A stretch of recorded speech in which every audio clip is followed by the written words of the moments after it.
ये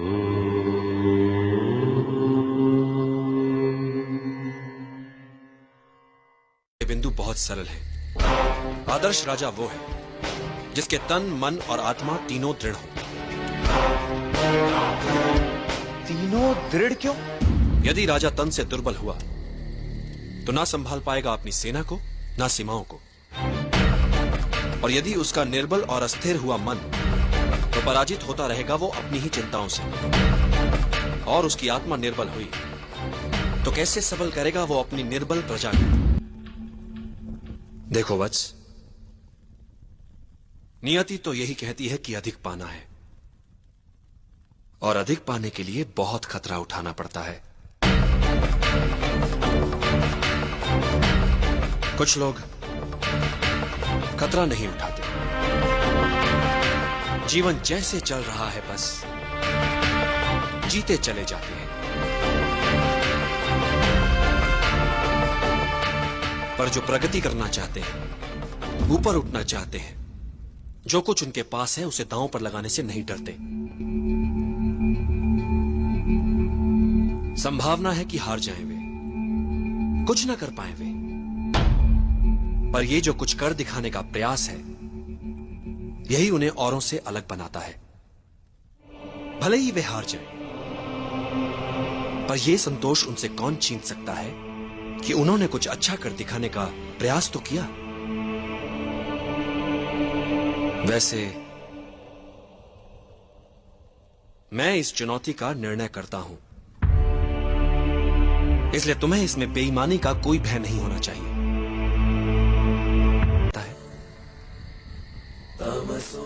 मैं क्या छीन सकता हूं इससे, ये तो तुमने देख लिया, पर मैं इसे क्या दे सकता हूं, ये नहीं देखना चाहोगे। मां से दूरी का दुख सहकर यदि ये तक्षशिला में भावी मगधपति होने की योग्यता प्राप्त कर लेगा, तो कितनों के दुख मिटाने वाला बन सकता है ये। कितनों के काम, कितनों का भला, क्या कुछ नहीं कर सकता ये। और फिर अखंड भारत का सम्राट बन गया तो अपने साथ साथ अपनी मां का नाम भी इतिहास में अमर कर देगा। ये सुख भला मिल सकता है हर किसी को? नहीं, पर समय से पहले व्यर्थ काल्पनिक सोच मूर्खता होती है वत्स। अभी इसकी तीसरी परीक्षा हुई कहां है, उसे तो हो जाने दो।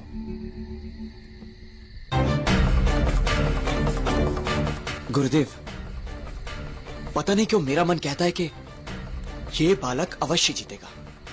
जब स्वतंत्रता के लिए आत्मा को बेचने का प्रश्न सामने आएगा,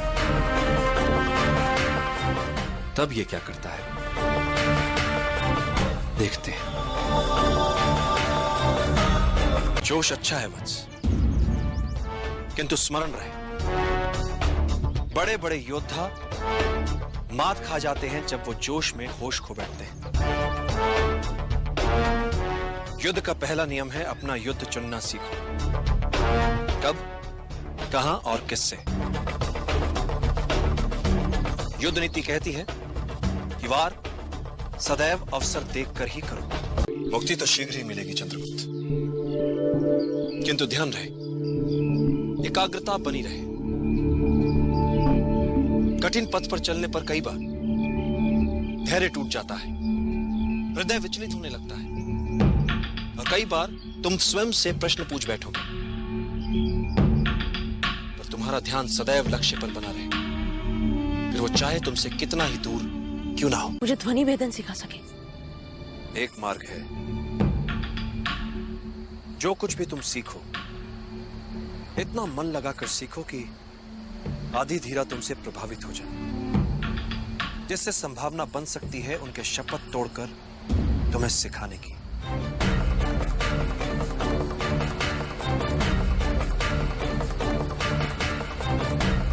ये सब तुम पर निर्भर करता है। यदि तुम एकाग्रचित हो सको, अपने शरीर के साथ साथ अपने मन पर भी अधिकार कर लो, तो एक साधारण शरीर भी असाधारण कार्य कर सकता है, चाहे जितनी पीड़ा हो। यदि तुम्हारा मन उस पीड़ा को माने ही ना तो। इतिहास में ऐसे कई वीरों के विवरण हैं जिनका सर धड़ से अलग हो गया, किंतु वो युद्ध में लड़ते रहे, रक्त की अंतिम बूंद तक लड़ते रहे। उन योद्धाओं को गौरवान्वित करो, बता दो उन्हें कि अब तुमने संभाला है उनका उत्तरदायित्व। निद्रा भोजन भोग भय, ये नर पशु समान, ज्ञान अधिक इक नरन में, ज्ञान बिना पशु जान। चंद्रगुप्त, पृथ्वी पर कई जीव मनुष्य से अधिक शक्तिशाली थे।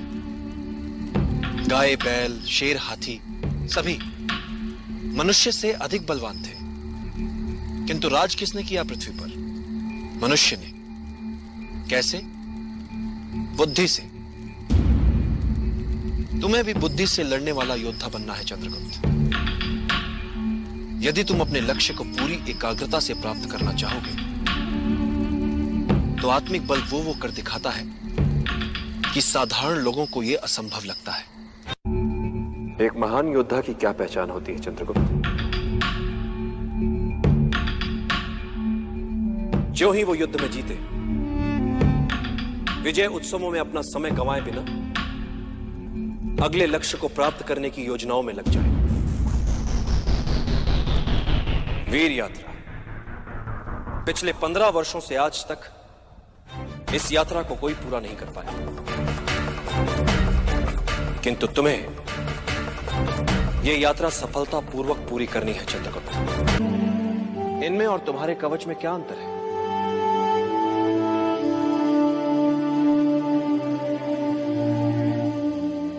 तो फिर इस कवच का और इस वीर यात्रा का कोई महत्व नहीं आचार्य। मूल्य यात्रा का है, यात्रा में मिली वस्तु का नहीं। मैं कुछ समझा नहीं आचार्य। यही समझाने के लिए मैंने तुम्हें यहां बुलाया है चंद्रगुप्त। व्यक्ति को जब आगे बढ़ना होता है तो सबसे पहले वो अपना लक्ष्य तय करता है, और जब वो व्यक्ति लक्ष्य की ओर बढ़ता है, राह पर निकल पड़ता है,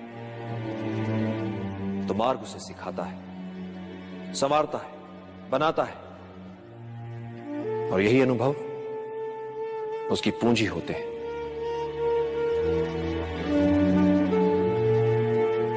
मार्ग पर चलकर लक्ष्य तक पहुंचा जाता है, और मिलने वाली वस्तु मात्र सांकेतिक उपलब्धि होती है चंद्रगुप्त। वास्तविक उपलब्धि होती है मार्ग में मिली सीख। राह में आई हर अड़चन को सुलझाते सुलझाते जो वो हो जाता है, वो यात्रा से पहले वाले व्यक्ति से बड़ा व्यक्ति होता है। इसलिए जितनी दुर्गम होगी यात्रा, उतना ही निखरेगा व्यक्ति। जैसे विजय यात्रा पर जाने से पहले तुम घबरा रहे थे, तुम्हारे भीतर झिझक थी, तुम्हें नहीं लगता था कि तुम दल का नेतृत्व कर पाओगे, तुम्हें यह भी नहीं लगता था कि तुम हर बाधा को पार कर पाओगे, किंतु तुमने ये सब किया, और जो किया उस उपलब्धि का प्रतीक है ये कवच। किंतु क्या ये कवच तुम्हें अजय बनाएगा? नहीं चंद्रगुप्त, ये कवच एक वस्तु मात्र है। महत्वपूर्ण है इस कवच के पीछे छुपा विश्वास। इस विजय यात्रा से मिला तुम्हारे व्यक्तित्व को निखार, यही बनाएगा तुम्हें अजय।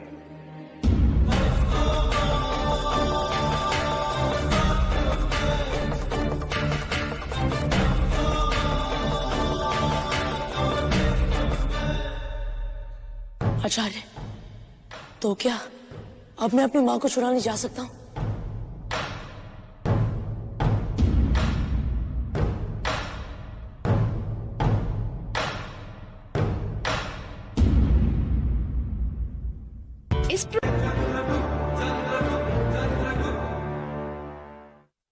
यह कवच एक वस्तु मात्र है, महत्वपूर्ण है इस कवच के पीछे छुपा विश्वास। इस विजय यात्रा से मिला तुम्हारे व्यक्तित्व को निखार। यही बनाएगा तुम्हें अजय।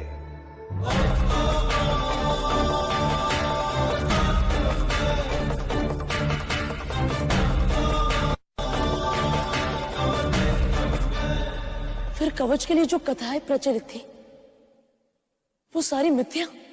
किनकी थी वो कथाएं? उन महान योद्धाओं की जिनकी महानता ने उनके कवच तक को इतिहास बना दिया। तो बड़ा कौन? वो कवच, वो व्यक्ति, या वो योद्धा, या वे कार्य, वे महान युद्ध जिनसे वो इतिहास में अमर हो गए।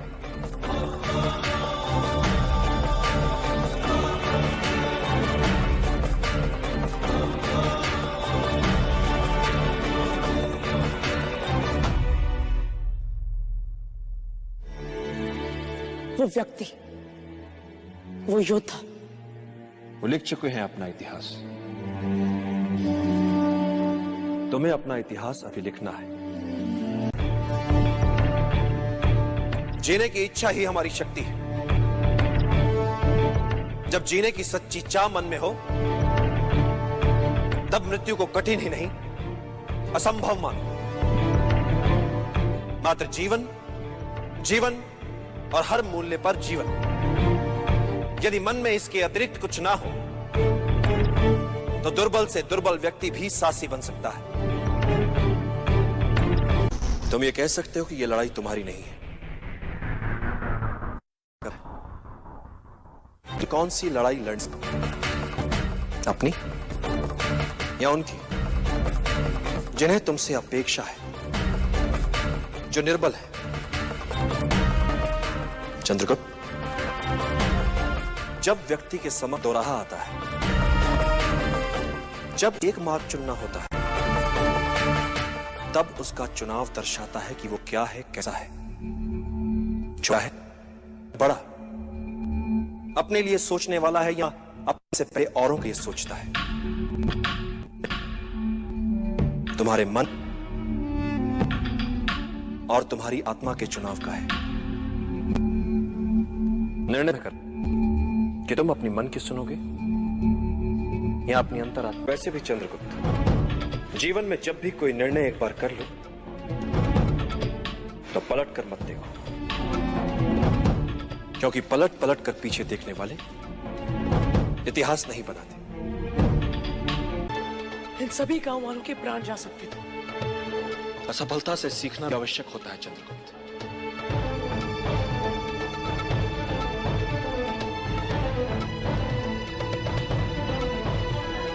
किंतु हर बार त्रुटि नहीं होनी चाहिए।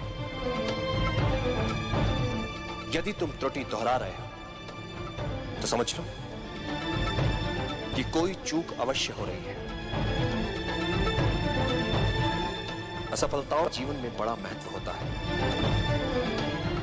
ये तुम्हें विनम्र बनाती है, शत्रु तक का आदर सिखाती है।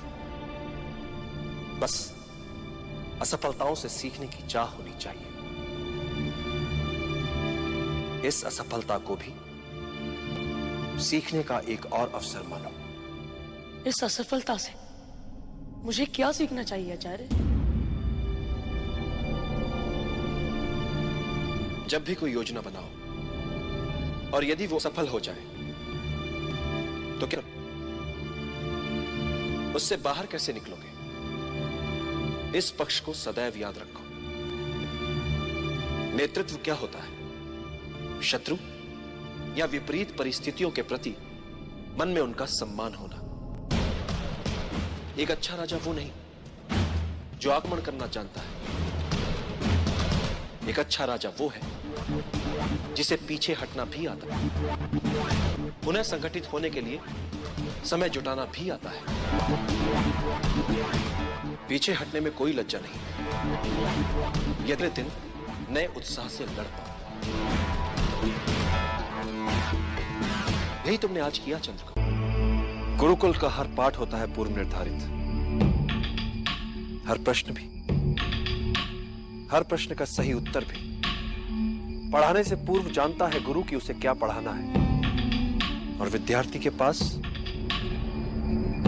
हर समय उपलब्ध होते हैं ग्रंथ, किंतु जीवन में कुछ भी पूर्व निर्धारित नहीं होता।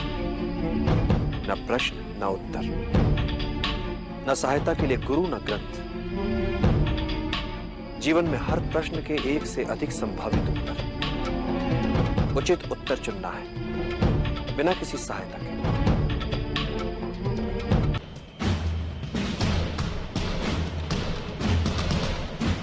जब तुम्हारे समक्ष एक से अधिक विकल्प और निर्णय लेना कठिन हो रहा तो एकाग्रचित होकर, ध्यान लगाकर अंतरात्मा को सुनने का प्रयास करो। अंतरात्मा के संकेत नियति को स्वरूप देते हैं। नकारात्मक सोच बुरी होती है भद्र। ये एक प्रकार की संक्रामक बीमारी होती है जो अपने आसपास सब में निराशावादी दृष्टिकोण ही फैलाती है। इससे बचना चाहिए। सदैव सकारात्मक ही सोचना चाहिए। मैं चाहता हूं सकारात्मक सोच सबसे। योजना मात्र कल्पना भी लगे तब भी उस पर विश्वास करो और उसे सच बना दो। हर बड़े कार्य से पहले उसका सपना देखा जाता है और फिर उसे मूर्त रूप दिया जाता है। मात्र इच्छा शक्ति, बस यही एक मूल मंत्र है हर सफलता के पीछे। इच्छा करो, दृढ़ता से चाहो और फिर उसके लिए मर मिटो। विजय सदा तुम्हारा वरण करेगी।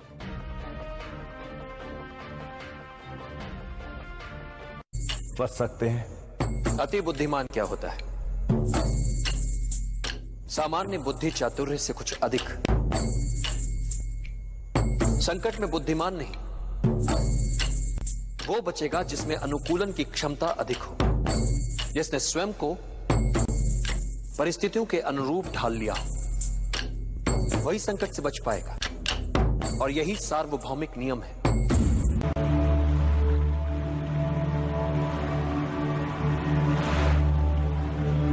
यह अवसर है पुनर्जन्म का। देश के हित में क्षात्र धर्म से मर मिटने का अवसर है ये। फिर जीने का अवसर है ये। गौरव जो मिट चुका है देश का, उसे पुनः पाने का अवसर है ये। मातृभूमि को नमन कर सके, इस लायक बनने का अवसर है ये। एक नए नव निर्माण का अवसर है।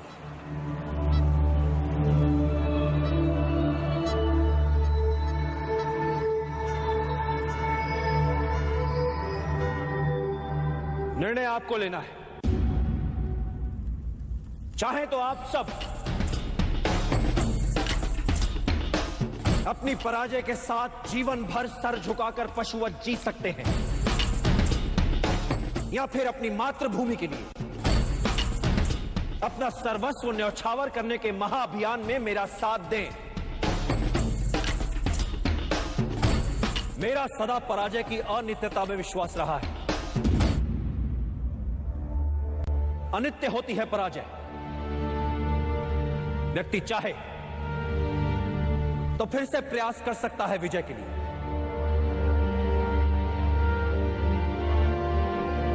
जब वो मन से पराजय को स्वीकार करता है तब वो होता है पराजित। कई बार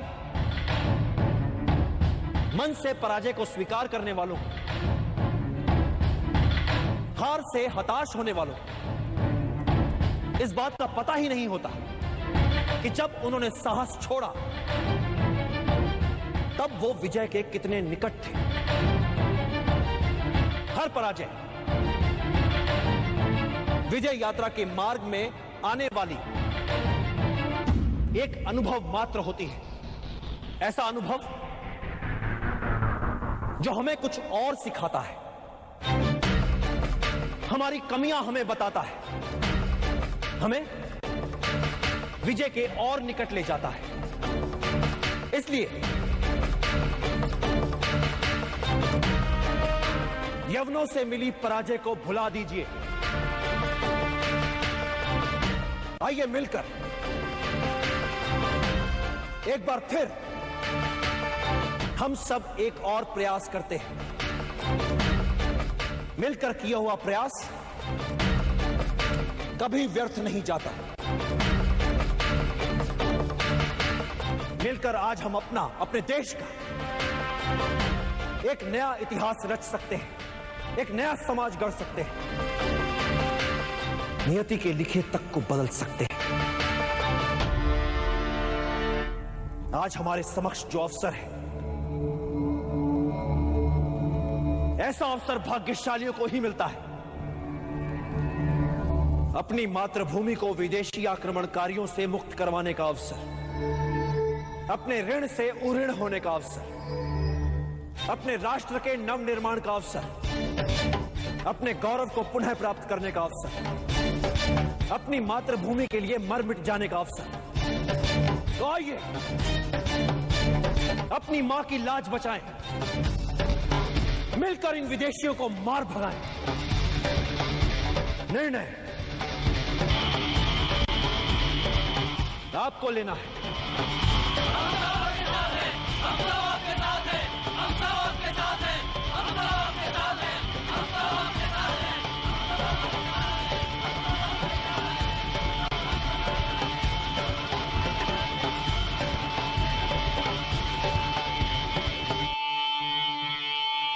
योजना में मात्र लक्ष्य निर्धारण महत्वपूर्ण नहीं होता। महत्वपूर्ण होता है वो प्रयास जिससे लक्ष्य प्राप्त किया जाता है। चिंतित ना हो, 99% यही संभावना है कि महाराज पुरु और कैलिस्थनीज दोनों असफल ही होंगे।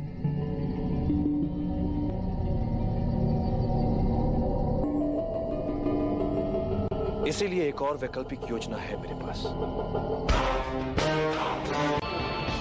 क्रोध के उन्माद में नहीं होता है समस्या का निदान, किंतु शांत चित्त हर समस्या का हल ढूंढ सकता है।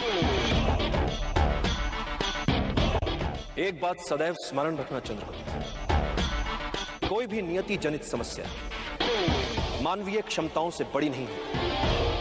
समस्या मात्र इतनी सी है कि अधिकतर लोग कठिनाइयों को केवल देखते रह जाते हैं, किंतु कुछ लोग कठिनाइयों के बीच रहकर भी अपने लक्ष्य को प्राप्त करने की क्षमता रखते हैं। इतिहास में केवल उन्हीं का नाम लिखा जाता है जो विषम से विषम परिस्थितियों में रहकर भी अपने लक्ष्य को दृष्टि में रखकर दैनिक समस्याओं में बिना उलझे लक्ष्य प्राप्ति के मार्ग में आने वाली कठिनाइयों को समूल सुलझा लेते हैं।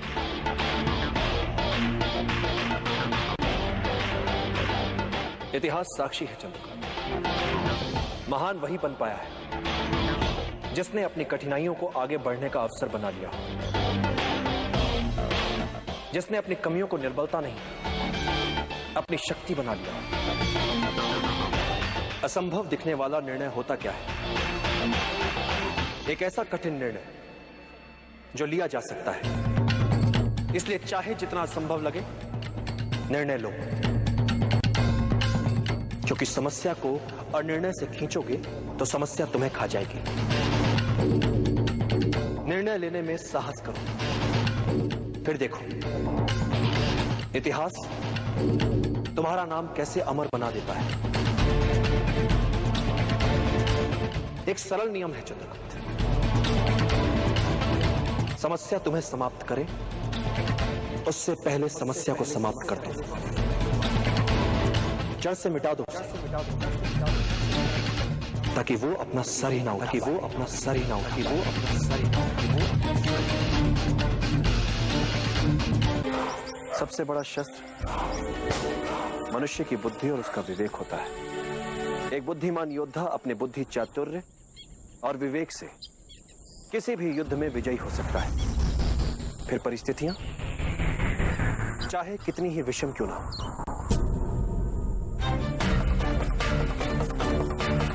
शासन के लिए सभी मनमाने अधिकारों का केंद्र नहीं हो सकता, क्योंकि मेरे विचार से राजा को एक निश्चित समय के लिए शासन मिलना चाहिए, जीवन भर के लिए नहीं।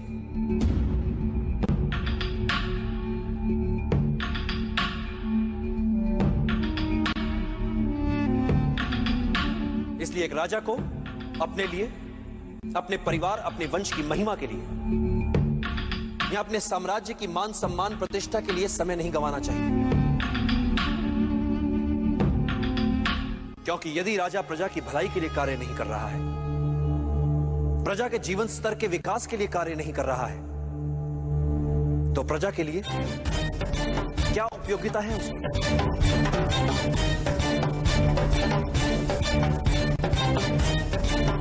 मैंने तुमसे कहा था ना कि चाणक्य बहुत गुणी है। एक राजा का शासन तभी तक तर्कसंगत है जब तक वो प्रजा के हित में है, अन्यथा उसका कोई अर्थ नहीं, कोई औचित्य नहीं।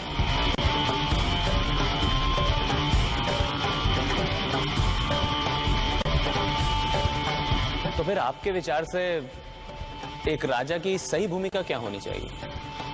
एक राजा को सबसे पहले अपनी प्रजा के लिए सुशासन स्थापित करना चाहिए। एक मूल मंत्र है, बहुजन हिताय, बहुजन सुखाय।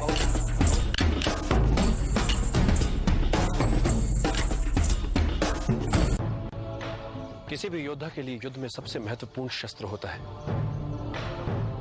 गति। किसी भी योद्धा के लिए युद्ध में सबसे महत्वपूर्ण शस्त्र होता है गति। शत्रु की शिथिलता का अपनी गति से लाभ उठाओ, अनपेक्षित शैली अपनाओ, उसके असुरक्षित भाग पर आक्रमण करो। आमने सामने के युद्ध में शत्रु की गति को पहले समझो और फिर चौंकाने वाली गति से उसे पराजित कर दो। कुछ महत्वपूर्ण बातें और परिस्थितियों के अनुकूल शीघ्रता से ढल जाओ, यही विजय की कुंजी है। और युद्ध में मृत्यु के लिए सदा तैयार रहो।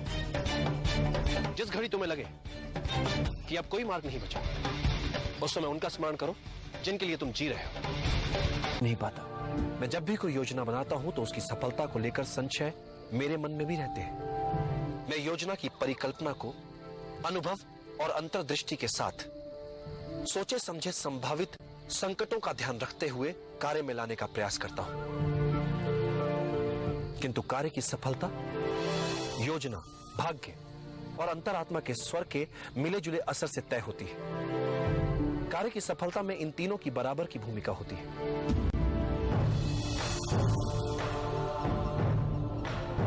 सफलता के लिए अर्जुन की तरह हो पाना उचित रहता है, मात्र लक्ष्य की ओर दृष्टि और कहीं नहीं। तो मैं सचमुच आपकी सहायता कर पाऊंगा। एक शिक्षक का महत्व तो समझ नहीं पा रहे, तो इस अभियान में क्या सहायता करोगे मेरी? माना कि एक साहसी योद्धा एक युद्ध जीतकर दिखा सकता है, किंतु एक शिक्षक किसी साधारण जन को उस युद्ध को जीतने के योग्य बना सकता है। किसी भी युद्ध को जीतने के लिए चुनौती उस युद्ध के लिए अच्छे योद्धाओं को ढूंढने में नहीं, चुनौती है साधारण जन को युद्ध का कारण बताकर उन्हें असाधारण बनाने में, जो एक शिक्षक ही कर सकता है। तुमसे बिना कोई मूल्य लिए एक सीख देता हूं, जिसकी मुझे लगता है आवश्यकता भी है तुम्हें। अपने विचारों को वश में रखो, क्योंकि यही तुम्हारी वाणी बनेंगे। अपनी वाणी को वश में रखो, क्योंकि यही तुम्हारा कर्म बनेगी। अपने कर्मों को वश में रखो, क्योंकि यही तुम्हारी आदत बनेंगे। अपनी आदतों को वश में रखो, क्योंकि यही तुम्हारा चरित्र बनेगी। और अपने चरित्र को वश में रखो, क्योंकि इसी से तुम्हारा भाग्य बनेगा। और सुखदा उन्हें कैसे जगाया जाए आचार्य? एक निराशावादी को हर अवसर में एक कठिनाई दिख जाती, और एक आशावादी को हर कठिनाई में एक अवसर दिख जाता। भाग्य के सभी अवसर हमारी आत्मा में सुषुप्त अवस्था में होते हैं। तुम्हें बस उचित समय की प्रतीक्षा करनी है। मैं किसी युद्ध में उलझना नहीं चाहता, किंतु मगध जैसे साम्राज्य में यदि हम उनसे बिना लड़े अपने आप को बचा नहीं पाए, ऐसे में मगध से सीधे युद्ध के अतिरिक्त हमारे समक्ष और कोई विकल्प नहीं बचता। इस युद्ध का सबसे बड़ा संकट, सबसे बड़ी समस्या है हमारे अंदर बैठा भय, अज्ञात से भय जो अतार्किक है, क्योंकि अज्ञात जैसी बात होती ही नहीं है। बातें मात्र कुछ समय के लिए हमसे छिपी हुई हो सकती हैं, कुछ समय के लिए हो सकता है कि हम उन्हें समझ न पाए, तो इससे भय क्यों पाले मन? ये तो संकेत है इस बात कि चलो शत्रु के सामर्थ्य के बारे में और जानो, और जानो, और जानो।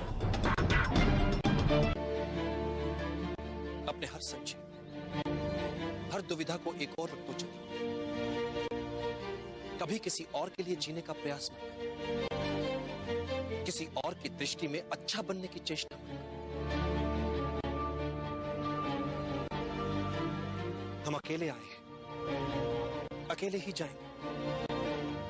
जैसे कर्म करेंगे वैसे ही फल पाएंगे। जो बीत गया उसे भूल जाओ, जो कर रहे हो उस पर विश्वास रखो, जो होगा उसकी चिंता छोड़ दो। बस तुम्हें मात्र अपने कर्म करने हैं। पुरस्कृत करने का कार्य नियति का है, करेगी। अच्छे कर्म अच्छे ही फल लाते हैं।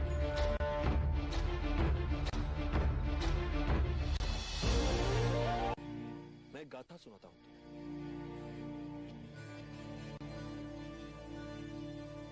एक बार मार्ग में एक विषैला बिच्छू देखा जो नदी के पानी में डूब रहा था।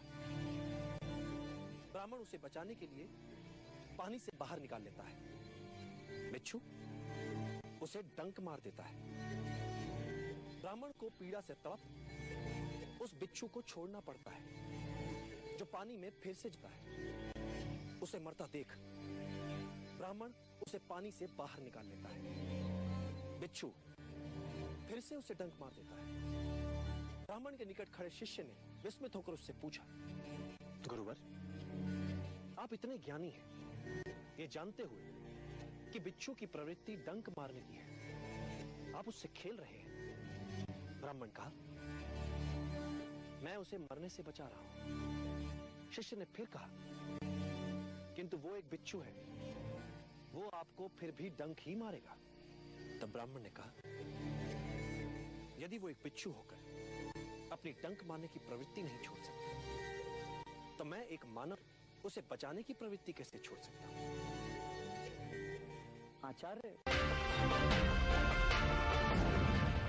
आचार्य आप सदैव यूं खुले में साथ साथ पैदल घूमने को इतना महत्व क्यों देते हैं? पृथ्वी, आकाश, वन, मैदान, झील, नदियां, पहाड़ और सागर, ये सब हमारे श्रेष्ठ शिक्षक होते हैं। हमें इनसे पुस्तकों से भी अधिक सीखने को मिलता है। बस हमें सचेत होकर इनके बीच घूमने की आवश्यकता होती है। दूसरे सब जब युद्ध में आकंठ डूबे हो, तब तुम्हारा अपने वातावरण को लेकर ज्ञान तुम्हें ऐसे अस्त्र शस्त्र प्रस्तुत कर सकता है जिसकी तुम कल्पना भी नहीं कर सकते। और जब तुम बचने के लिए छटपटाते हो, तब तुम्हारा ये प्रकृति का ज्ञान तुम्हारा रक्षक बन जाता है। मैं कुछ समझा नहीं आचार्य।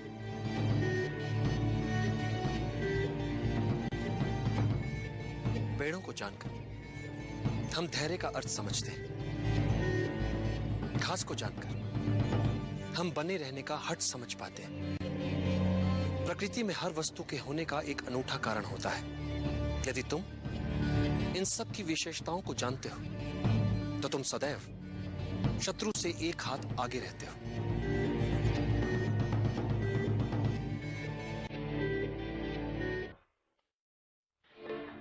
पसीने की एक बूंद बहुत सा व्यर्थ का रक्तपात बचा सकती है। कोई भी बड़ा कार्य करने के लिए मात्र उचित योजना ही आवश्यक नहीं, उस योजना में संपूर्ण आस्था की भी आवश्यकता होती है। योजना यदि अच्छी है तो उस अभियान को पूरा करने वाले निर्णय भी अच्छे होंगे। इसलिए गुणीजन कह गए, अच्छी योजनाएं असंभव दिखने वाले स्वप्नों को भी जीवंत बना सकती।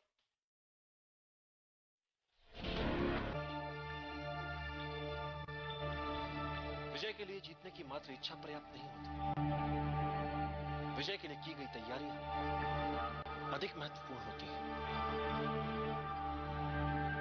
विजय यूं ही कैसे मिल जाएगी? विजयी तो हर कोई होना चाहता है,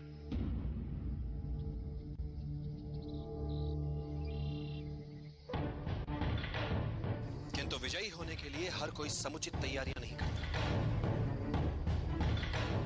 जीतने के लिए की गई तैयारियां जीतने की इच्छा शक्ति को और दृढ़ करती है।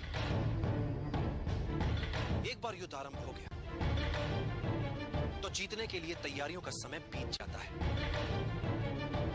चलते युद्ध में आप युद्ध करेंगे या उसे जीतने के लिए आवश्यक तैयारी?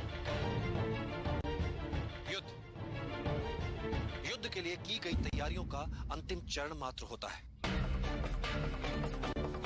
जिसका निर्णय उसके लिए की गई तैयारियों द्वारा ही निर्धारित होता है। इसलिए विजय के लिए आवश्यक है विजय के लिए की गई तैयारियां। एक बार जीतने के लिए ढंग से तैयारियां कर ली तो फिर विजय निर्विवाद हो जाती है। युद्धों के निर्णय सैनिकों की संख्या से नहीं निकलते,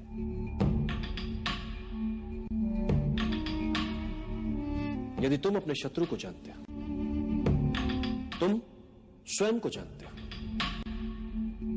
तो तुम्हें 100 युद्धों के परिणामों से भयभीत होने की आवश्यकता नहीं है। किंतु यदि तुम ना तो स्वयं को जानते हो ना ही अपने शत्रु को, तो तुम्हें विजय के साथ पराजय के लिए सदैव तत्पर रहना चाहिए। और यदि तुम स्वयं को भी नहीं जानते, शत्रु को भी नहीं जानते, तो तुम्हें हर युद्ध में पराजय का मुख देखना पड़ेगा। तुम्हें समझदारी ज्ञान में नहीं, कल्पनाशीलता में होती है। और आज के युद्ध का भविष्य मैं अपने शिष्य की कल्पना पर छोड़ता हूं। डूबते हुए बेड़े से जीवित कैसे बचकर निकला जाए, किसी चूहे को सिखाना नहीं पड़ता। विजय श्री उन्हीं का वर्ण करती है जो कोई भी मूल्य चुकाने के लिए सदैव तत्पर हो। इसीलिए एक अच्छे योद्धा का आकलन बहुत सरल होता है। उसे किसी भी विपरीत परिस्थिति में छोड़ दो, वो वहां से विजेता बनकर ही लौटेगा। जो मेरा शिष्य करेगा आज। अखंड भारत का निर्माण करना है, कई योजनाएं बनानी है। जल गया ना हाथ? कैसा मूर्ख है तू, इतनी सी साधारण बात भी नहीं समझता। तरकारी का पात्र गरम है तो किनारे किनारे से खा, अब तो बीच में हाथ डाल देगा तो हाथ तो जलेगा ना मूर्ख।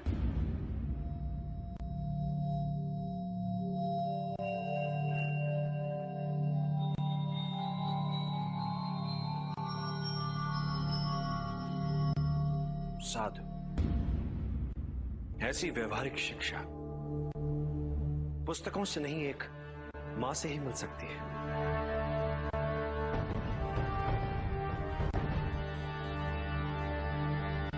अब समझ आई मुझे मेरी भूल। सीधे पाटलिपुत्र में हाथ डाल दिया।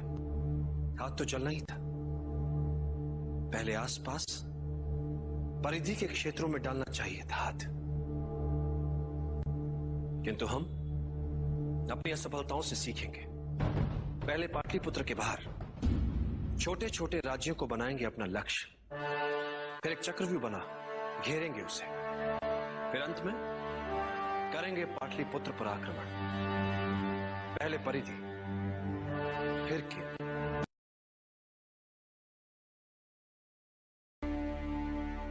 एक राजा को सदैव बुद्धि से शासक और मन से साधारण प्रजा का हितैषी बने रहना चाहिए। राजा वो व्यक्ति होता है जिसे बहुजन के हित में सामाजिक संतुलन बनाए रखने के लिए चुना जाता है। प्रजा ही अपने लिए एक राजा को चुनती है, इसलिए एक सच्चा राजा वो होता है जो अपनी प्रजा के हितों के उत्तरदायित्व का वहन करता है। उसके लिए प्रजा की सेवा और सम्मान उसके जीवन से अधिक प्रिय होते हैं। उसके लिए कठिन और अपेक्षित कार्य अपनी साधारण प्रजा में से किसी सर्वश्रेष्ठ को चुनना नहीं, अपितु उन साधारण व्यक्तियों में से किसी एक को सर्वश्रेष्ठ बनाना होता है।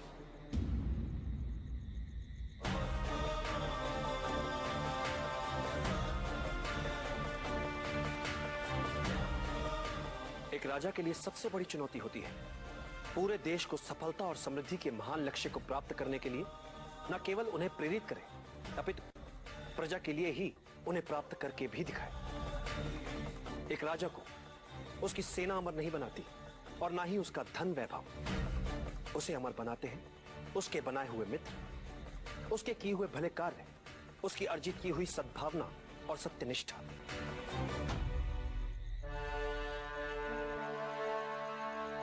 एक योग्य राजा कभी अपने शत्रुओं से नहीं डरता, अपितु शत्रु स्वयं एक राजा से डरते हैं। और एक कुशल राजा वो है जो इसी डर का अपने लाभ के लिए प्रयोग करने में सक्षम होता है। और बुद्धिमान राजा वो है जो राजा का कर्तव्य निभाते हुए भी ये कभी नहीं भूलता कि वो एक साधारण व्यक्ति ही है, जैसा कि प्रजा में एक साधारण व्यक्ति होता है।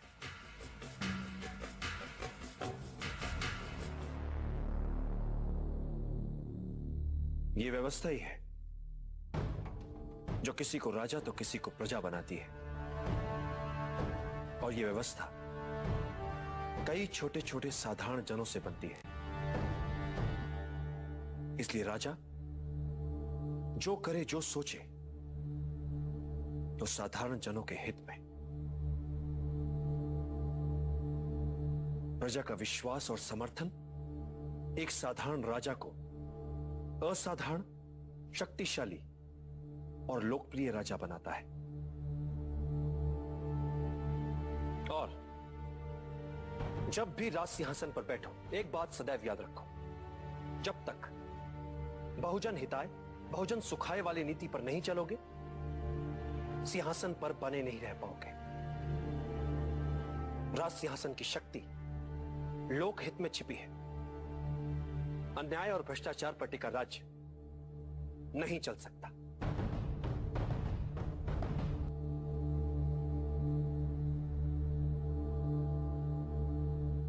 वचन देता हूं आचार्य, मैं सदैव आपकी अपेक्षाओं पर खरा उतरने का प्रयास करता रहूंगा। हमारा कार्य हो जाएगा।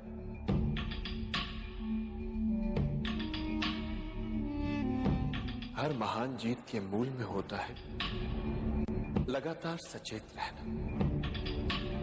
हर संभावित समस्या का पहले से आंकलन कर पाना।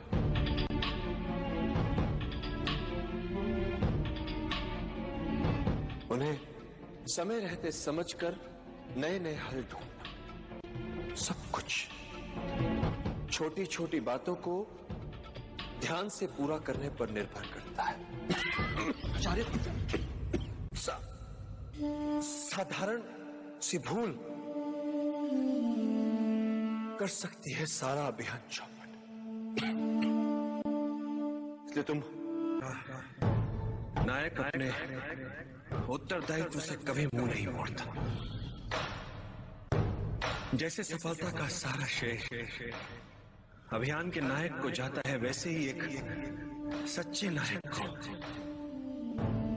असफलता का सारा श्रेय अपने सर लेकर ये मानना चाहिए कि उससे भूल हुई है, त्रुटियां हुई हैं।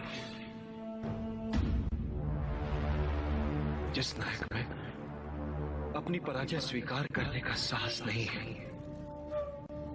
उसे नायक कहलाने का कोई अधिकार नहीं।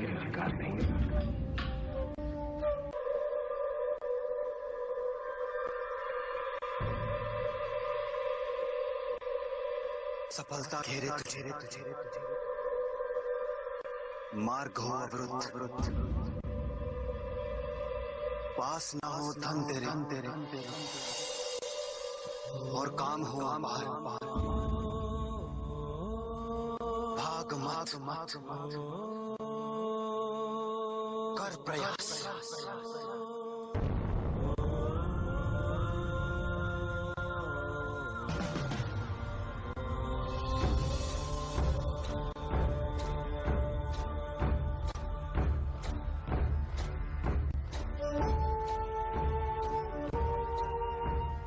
चाहे तू हंस किंतु आंखें हो नम, भाग कर प्रयास। रात ही दिन निकलेगा, फिर सूरज दूर क्षितिज पार, भाग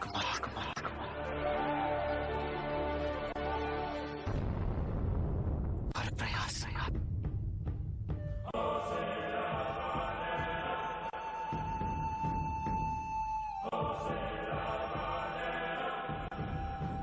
पीड़ा ही सुख है।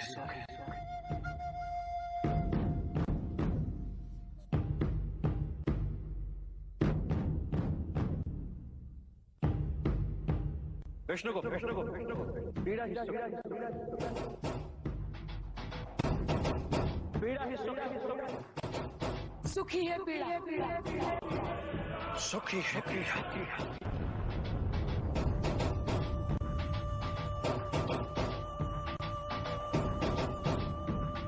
हार ही जीत ही है हार। भाग मत कर प्रयास, भाग मत कर प्रयास, भाग मत कर प्रयास, भाग मत कर प्रयास, भाग मत।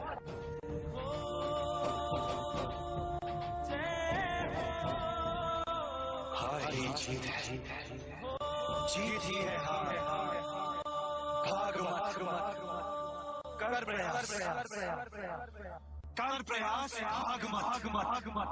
भाग मत कर प्रयास, भाग मत।